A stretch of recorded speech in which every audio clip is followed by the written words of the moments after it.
Today, we're going to talk about something that really, it affects every single one of us every single day, our safety online. But look, we're not going to get bogged down in a bunch of technical jargon. Nope.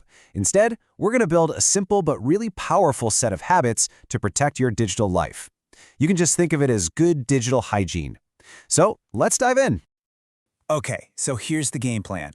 We'll start by understanding the common threats that are actually out there. Then, we'll build up your defenses with strong passphrases, add a second lock to the door with two-factor authentication, learn how to keep your connection secure on public networks, and then we'll wrap it all up into a super simple digital hygiene routine. Right. So before we can start building our defenses, we really need to know what we're up against. What are the common threats that are lurking around when we browse, check our email, and connect online? Let's break down a couple of the biggest ones you'll run into. First up is phishing. And I'm willing to bet this is the one you've seen the most. You know the ones. It's that deceptive email that looks like it's from your bank or maybe a delivery service, trying to trick you into giving up your private information. And this, right here, this highlights a really crucial point. It's not just about them trying to steal your password. If you click that link, it could also install malicious software, malware, on your device, which basically gives a hacker a backdoor right into your system.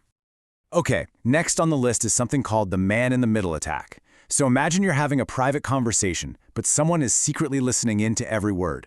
That's pretty much what this is, but for your internet traffic. It is literally like having an eavesdropper on your digital life. And the really important thing to know is where this usually happens. That free Wi-Fi at the coffee shop or the airport, well, that's the perfect hunting ground for this kind of attack, because the connection often isn't secured. And that makes it way too easy for an attacker on that same network to just intercept your data. All right, so now that we know what we're up against, let's start building our defenses. And the foundation, the absolute bedrock of all digital security, starts with something we all use every single day, our passwords. So let me ask you a question, and I want you to be honest with yourself. How strong is your password really? Could it actually withstand something called a brute force attack? Now, that's where a computer program just systematically tries millions or even billions of password combinations a second until, bam, it finds the right one. Now, check this out. The difference between a password and a passphrase is just staggering. A simple common password, like password123, can be cracked almost instantly. But a passphrase, just a series of memorable words, is exponentially stronger. We're talking centuries. It's all about the math, you see. The sheer number of possible combinations makes it pretty much impossible for a brute force attack to work. So let's look at some simple rules here. Always aim for at least 12 characters. Mix in some uppercase, lowercase, numbers, and symbols. But most importantly, and I can't stress this enough, use a unique one for every single important account. Reusing passwords is like using the same key for your house, your car, and your office. If a thief gets that one key, you've lost everything. And hey, your first line of defense isn't just about passwords. It's also about closing the doors that hackers try to get through in the first place. Those software updates you get notifications for, they often contain critical security patches that fix known weaknesses. Ignoring that Update Now pop-up is basically like leaving a window wide open for a burglar. Okay, so you've got a strong passphrase. That's your first lock on the door. Fantastic. Now it's time to add a second one, and this is probably one of the most powerful and simple things you can do to protect your accounts. Two-factor authentication.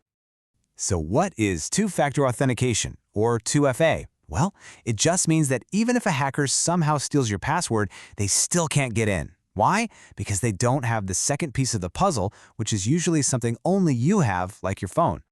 And the process is incredibly simple. You log in with your passphrase just like you always do. Then you get a temporary one-time code sent to your phone, maybe through an app or a text message. You enter that code, and you're in. That's it. A hacker somewhere on the other side of the world, they can't complete that second step. Now let's circle back to that whole public Wi-Fi problem we talked about earlier. We know it's a risky place, ripe for those man-in-the-middle attacks. So what can we actually do to protect ourselves where we're out and about? Yeah, it's really worth repeating this. When you're on a network that isn't password protected and is shared by a bunch of people, you just have to assume that someone might be listening in. The convenience is just not worth the risk, especially for your sensitive accounts. Okay, so here are the ground rules. Rule 1, avoid logging into anything important. No banking, no work email, nothing. And if you absolutely have to, use a VPN. A VPN basically creates a secure, encrypted tunnel for your data, making you invisible to anyone else on that network. And always double-check the network name. A common trick is to create a fake network with a similar name, like with a 1 instead of an I, just to trick people into connecting. We've covered a lot of ground, haven't we? From passphrases to 2FA to Wi-Fi safety. So now let's pull it all together into a simple routine, something you can practice every day for some seriously massive protection. So here it is, your digital hygiene checklist. First, build better defenses with strong, unique passphrases.